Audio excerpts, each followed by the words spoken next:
বাচ্চাকে নিয়ে যান আমার জন্য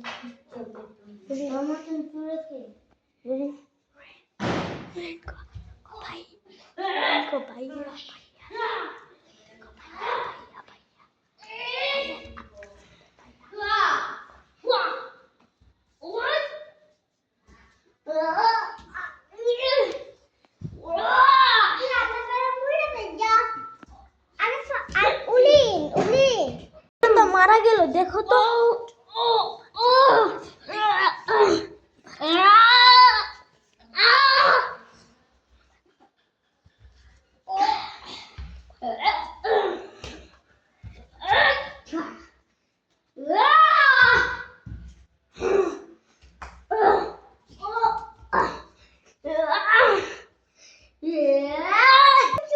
বাচ্চাটা চুরি হলে আপু আপনি এখন যান আপনার বাচ্চাকে নিয়ে ওর মতন